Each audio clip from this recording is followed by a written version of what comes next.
They will tell you we've acquired over 100 and something, 500 or 5,000, 1,000 acres of land for the cultivation of XYZ products. But when you go to the ground, it's something different. Yes, ambitious on paper, but world apart in reality. That is the verdict from many Sierra Leoneans as they weigh President Maada Bio's agriculture flagship project after 2 years. And if Feed Salone, that is the flagship program, is truly making progress, why are so many people in Sierra Leone still unable to afford the most basic staple in the country, which is rice? We are making strides. We are meeting our goals, but it's not a transformation that can take place overnight. Sierra Leone's government says its multi-billion-dollar food security project will be the engine that powers economic growth, creates jobs and lifts millions out of poverty. And another question is the promise for transformation reaching ordinary people in Sierra Leone, or are they simply being left behind? Some portions of the population that for now will have to wait for some of the progress that is being made. But things are happening. Things are changing. We're not saying that we're 100%, but we're working towards that. The point is, beyond the multi-million-dollar headlines that we've been seeing, the Feed Salone project would only be able to achieve its goal if a child in Sierra Leone goes to bed without an empty stomach. Exactly. And since the government claims Feed Salone has been very successful, let us dissect the truth behind the numbers.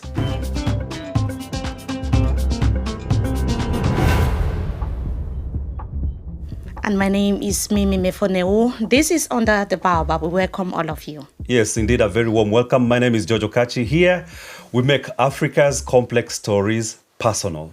And we do that every Friday of the week. We sit down with policymakers, politicians, and even leaders across Africa to break down some of the most important issues that are affecting the continent. So this is our YouTube channel. For those who are following us on YouTube, don't forget to subscribe so that you can always be part of the conversation. George, we are treating Sierra Leone, or we are going to Sierra Leone today because we received a lot of comments from people in Sierra Leone asking us to take a closer look at the economic situation in the country. Yes. And here we are. Yes, and especially the Feed Salone project. It's one of the food security projects. And that's the beauty of Under the Baobab.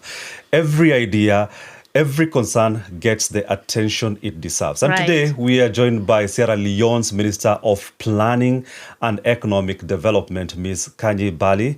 Her role is critical as she is responsible for shaping and coordinating the country's national development policies. And talking about national development policies, after the election of President Julius Maada Bio, he actually laid out what was called a 5-agenda, the game-changing plan that he put in place to change the economic situation of the country and make sure that Sierra Leoneans do not go to bed hungry. Yes, indeed, and it's quite ambitious, Mimi, if you asked me. But it was a project in the right direction, and it was aimed at transforming the country. They want to make sure that the country is food secure. They're not importing more rice. The food prices are affordable to the ordinary Sierra Leoneans, and that is what they're working towards. During the first term of Maada Bio, the country was plagued with a lot of economic crises. There was even inflation in Sierra Leone during his first term when he took over after the 2018 presidential election. But then after that, when he was seeking re-election again, he came up with this gigantic economic program promising that Sierra Leoneans will not have to import food from abroad, especially rice. The people in Sierra Leone, they call rice rice. So he promised that you won't have to buy rice again from abroad or have to produce it from our farms.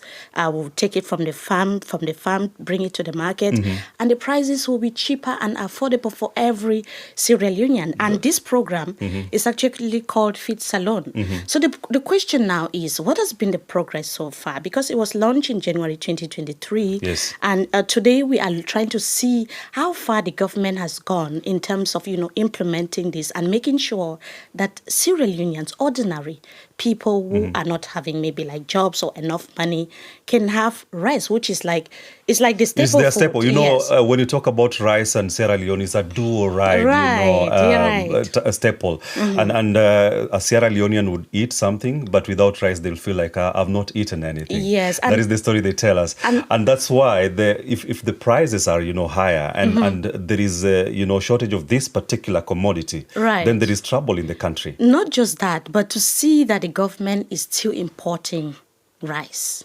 and other local. Yet it is the staple of many Yes, people. not just that, and Yeah. other goods that the country can actually produce, because Sierra Leone has got the fertile soil, to produce some of these goods that they are still importing, even from countries like Ukraine, which is at war. It's already showing that there are a lot of lapses when it comes to this Feed Salone project. Yes, and that's why when I started the conversation with the minister, I asked first if she likes rice, and secondly, when will Sierra Leone fix the rice issue? Feed Salone is one of the big 5 game changers in our medium-term national development plan, and it is the flagship program. So our projected target, we've reached our projected targets on 98% of our projected target production, and we expect to do the same for 2025. So we, as you see, there's a lot that goes into the increase in agricultural production. Now, let's progress. I saw your colleague, Minister Henry, issuing the report, and I did get the opportunity to read it. And it ticks the boxes in almost every implementation success. And one thing that I picked on was about the rice production, where he said that you're producing now 2,044 tons from 12,000 farmers. But the other day, I was also speaking to my Sierra Leoneans friends, and they're telling me local rice is still expensive. So how do you explain this contradiction? I wouldn't say it's a contradiction, but as I did say, yes, we are ticking the boxes, and Feed Salone is doing very well because we monitor. The plan is a 7-year plan, right? And along for every year, we have an incremental amount of rice to be produced. But the farmers that are farming local rice production are still using traditional methods that are costly and labor intensive. And so by the time that they have gone through their own production cycle, unfortunately, the rice ends up being a little more expensive. But we're expecting, and the ministry knows this. So let me get it clearly. Do you mean that the rice that is being produced under the Feed Salone initiative has not yet found its way in the local market? Some has found this way, but not enough, right? You've got the local rice produced by the farmers that always finds its way to the market. Now we're increasing rice production. You still have the supply and demand, but the price of rice in general is going down in Sierra Leone, but it's mainly the imported rice, right? That seems to be a little bit more competitive. So the aim of the ministry is to ensure that the farmers get the inputs that they need, better machinery, so that it will reduce the cost of their production of rice. By 2028, we will be food self-sufficient. But as much as I said I prefer local rice, other people prefer long grain rice, perfumed rice. So there will always be some importation, but it will be significantly reduced. Now, allow me shortly on the rice subject to speak about the production that Minister Henry issued in his report. And if you're saying that what is being produced maybe is not enough, where is the rest of the tons going if it cannot find its way into the local market? Yes, it is finding its way into the local market, but with Sierra Leone, the rice situation is also complex because rice that is cultivated in the border areas sometimes finds itself, a lot of the time finds itself in Guinea because it's less costly to export your rice to Guinea than to bring it down to some of the centers internally. And the same for rice in the border areas to Liberia. That's quite interesting, George. When you listen to the minister, we have the impression that the price of rice in the market is decreasing. But also, we can also hear that, the government is relying on this project to really, solve the economic problems of the country. Yes. But the real question is how much a difference is it making in terms of, how, first of all, how it's changing the lifestyle of the people in Sierra Leone, and how much access they have access to this staple. Yes. That this is supposed to be a staple food in Sierra Leone. How much access do the people have to it? Yeah, that's fair enough question. And one thing that we must know, that the government designed the Feed Salone not just to improve agriculture, but to drive inclusive growth and reduce poverty. It was also supposed to support initiatives like the youth employment. They have this ambitious goal of employing almost 500,000 young people. Feed Salone was actually launched, like we said earlier, in 2023, and it runs through 2028. We heard the minister saying that by 2028 we'll have more locally produced rice, and that the prices will drop drastically. Now, the estimated budget is about 1.6 billion.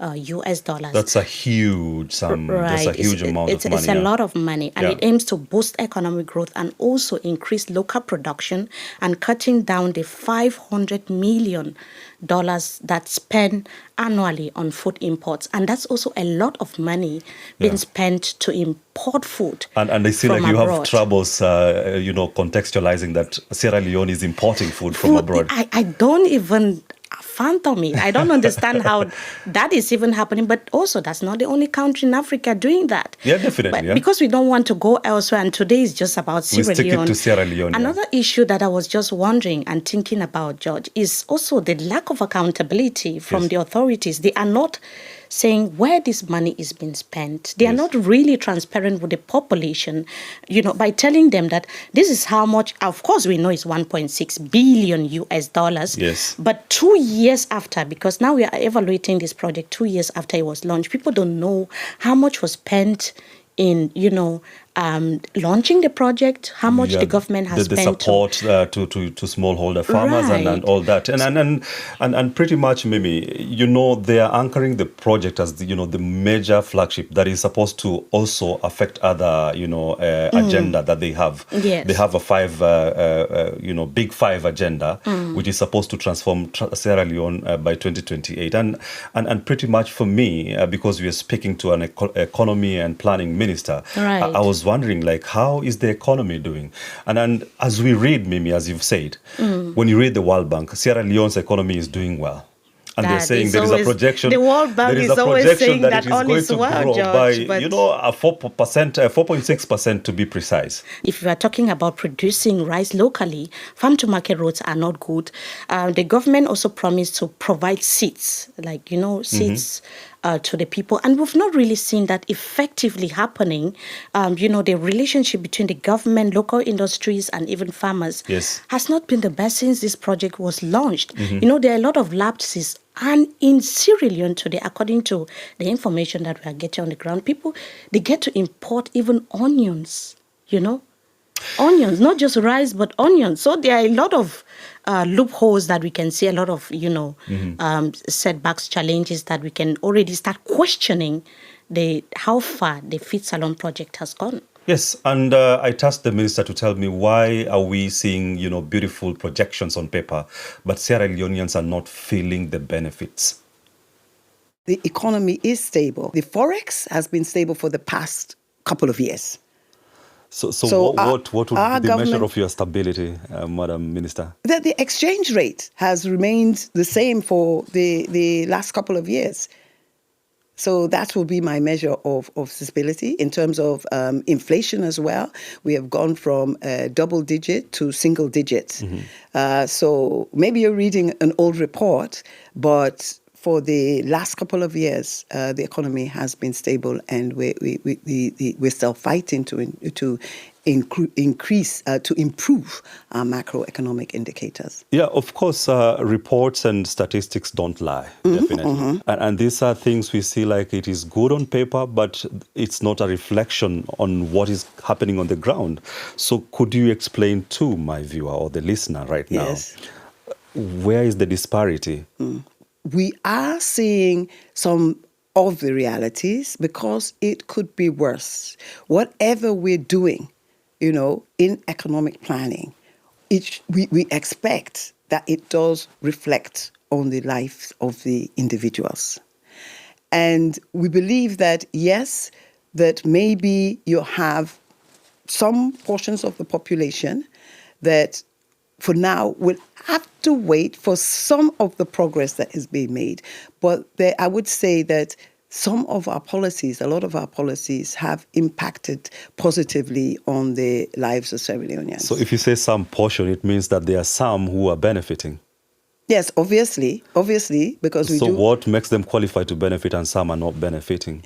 Because in terms of our interventions, if we go to jobs, for instance, okay, so working towards 500,000 jobs, and for that we have annual targets. Yeah. Now, for this, we expect that the majority of the jobs will be provided by the private sector, and we do have data that indicates that in the first year, yes, we had a target of 37,000 jobs for youth. We attained a target of over 22,000 jobs. And that's 22,000 young people off the streets and working. Things are happening.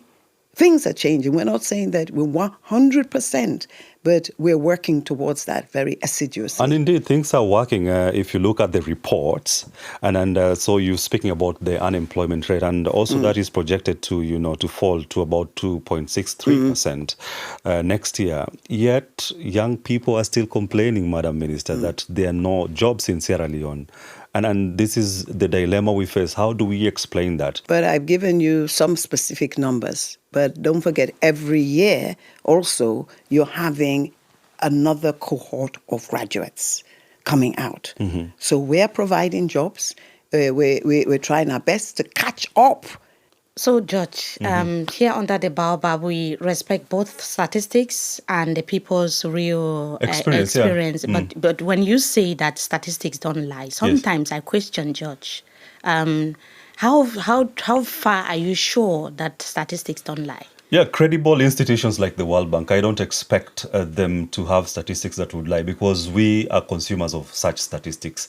They inform our storytelling as well. So that's why I would say... So do you think that someone from the World Bank visited a locality, like an interior locality like Makini in Sierra Leone to find out how these government policies are affecting these local communities? But Do you think so? Mimi, you should know that there are some instruments that they are using to come up with their statistics and the projections that they are What giving. instruments? They sound vague in my ears, George. They don't sound like concrete things. Yeah. Of course, you would argue that way, and also one thing that the minister also pointed out was about the exchange rate having stabilized. But of course, because here is under the Baobab, we have to always make it factual. Right. According to the exchange.com, the exchange rate for $100 is 2,269 Sierra Leone new leons. They renominated their currency. But of course, the minister still insists they've marginally improved, but that is not a major improvement compared to 2 years ago. That's true, actually, because the structural and social factors often show how growth is impacting everyday lives, especially in a country like Sierra Leone. So let's take the government of Sierra Leone to the People's Court on the street and find out how these policies are impacting them. They were speaking to our correspondent, Mutala Kamara. The Feed Salone initiative is a very good one, but I think it is too young to reach to a conclusion whether it has succeeded or not. Because for me, when you go to the market, you still find agricultural products prices very high. I don't know what may be the reason, whether it's from the sellers, the traders, or it is because they are paying too much tax or because of the transportation in bringing these goods to the market. I don't know where the issue is, but I think the government and traders need to sit and have a rethink on prices. And towards the youth unemployment, I think it is because of what we are studying in colleges and not in line with the available jobs that are in real life. For me, that has participated into so many government activities in relation to the Feed Salone, I would say it's a work in progress because I now see the government is making strides into putting much more effort of young people also getting into agriculture. The other day whilst we were at the Innovate Summit, we saw government investing, providing up to some sort of over billion loans to young people who are innovators in making sure the Feed Salone initiative works together. And so for now, I can say we can proudly boast that there are some local homemade foods being produced both internally, looking at the subsistence and commercial farming. And so I would say it's a very good initiative, but however, the government also needs to pay great attention to areas that need to be incorporated within the Feed Salone. And so much more now focused on producing our own foods. But one thing I've observed about the Feed Salone, for me, it's just like a political game to gain votes, to convert citizens to vote in the current government, probably if they are running in the next coming election 2028. Because most things the president or the leadership of this current government is written on paper. When you go to the ground, it's not the reality you see. Feed Salone is the same thing. They will tell you we've acquired over 100 and something, 500 or 5,000, 1,000 acres of land for the cultivation of XYZ products. But when you go to the ground, it's something different. It's not just about the Feed Salone project. Yes. There are a lot of things that the government is also being accused of neglecting. Like, the people in Sierra Leone now are facing a lot of challenges like electricity. There's bad roads. We already talked about it. Access to farm to market roads are really, really bad. Like just these basic amenities, the people in the country do not really have them. You're going too far, Mimi, actually. Talking about roads is even, an ambitious, expectation. Mm-hmm. Talk about issues like water, actually. People we are speaking to, they're telling us like access to clean drinking water is still a problem in Sierra Leone. And even that person who was even positive about Feed Salone. So if I come to Sierra Leone, for instance, yes, in 2028, I hope that we can come even before that to interview some of you. And I say, I want eat rice. Yeah. I hope that I will not pay a lot of money to eat rice in Sierra Leone. Yeah, so, and these are the question I asked the minister, things that really matter to the people on the ground. Like, why is the government not doing something about this? We're working on it. With safe drinking water, we have a higher coverage, of course, in the Western area. Mm-hmm. We're trying to focus on the rural areas to have potable areas, but also this is combined with the issue of climate change. We have some of our facilities, like the Guma Dam, is shrinking because of encroachment, mm-hmm, and then, of course, the population in Freetown. Yes. Freetown is growing. So the Ministry of Water Resources have identified other areas for which we could build dams and ensure that we increase the water that is available for the Western area. Yeah, you've mentioned the encroachment, and the other aspect is deforestation that is happening, yes, in Sierra Leone. Yes. And I mean, what is the government doing to curb this? Of course, the government is doing quite a lot to curb this. That's why the government even established the Ministry of Environment. Mm-hmm. And the Ministry of Environment, or the government, is involved in demolishing some of the structures that are encroaching on our protected areas. And the Ministry of Environment is embarked on a tree planting and, mm-hmm, also sensitization activities as well, mm-hmm, to at least sensitize the populace on the importance of maintaining these catchment areas. Maybe in winding up matters infrastructure development, and to a Sierra Leonean who is hopeless and listening to this conversation today, what would you tell them? I hope there is no Sierra Leonean that is hopeless. There are because some we we've do spoken have to. we have a vision. Well, we have there's hope and a vision for every Sierra Leonean. But specifically, you mean on the water or in general? Yeah, water, electricity. Water and electricity in all of these areas, we do have plans in place, and they're not just in place for electricity. In fact, Sierra Leone has just been fortunate to be part of the M300 compact with the World Bank, African Development Bank, which focuses on electricity, and we expect that there'll be increased electricity for the urban areas, the rural areas, diversifying from transmission, dealing with transmission, distribution, but also renewable energy as well. That's why I want to say, when you hope, you have to have hope based on what I'm saying, what we're planning, what is being projected. That's why I said, I hope we don't really have hopeless Sierra Leoneans, but there's hope that we are moving, and we are moving according to our plan. The people don't really need hope, and now they don't need plans. They need executions. They need, concrete things that they can look at and feel it, because before you are voted into office, you already have this agenda, and this is not their first time. It's not like they are experimenting. Yeah. They've been in office before, so I'm wondering what this hope plan is all about. They're saying it is progressive. I hope so. Yeah. Well, there's always a way to lighten the mood on here, George. Definitely.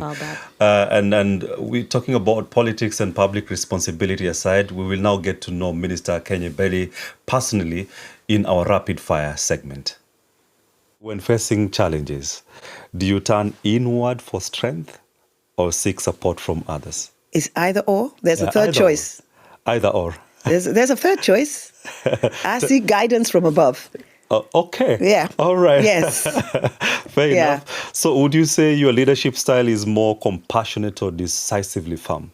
I think it's a combination of both, but compassion is a little bit more. But where I need to be firm, I'm firm. Have you learned more from your failures or your successes? I think I've learned more from my successes. Okay. What's more precious to you, time for self-reflection or opportunities to mentor others? This is your either or. I think opportunities to mentor others. All right. And now, 2 vacations places, historical sites or natural adventures? Historical sites. All right. And beach getaway or mountain retreat? Beach getaway. All right. Music or silence when you work? I enjoy music, but when I work, I need silence. Okay. Books or movies for reflection? I think now, because I read so much at work, I think movies. Okay. Weekend plan, family time or solo unwinding? Family time. All right. City life or countryside living? Sometimes you get tired of city, but I would say city life. Okay. Cooking at home or dining out? Dining out. Okay. Then if it is dining out, favorite local food, is it jollof rice or cassava leaves? I tend to go with cassava leaves. Of course, she would say cassava leaves. But Yes. I love the fact that she prefers to dine out than cooking at home. It's always rare to see that, many women, even if they are not doing it, would say, I would prefer to cook at home. So this is like one of my most favorite, parts of this show, Under the Baobab. Yeah, of course, after the interview, she admitted that cooking is not her stronghold, but given her workload, Mimi. Yeah.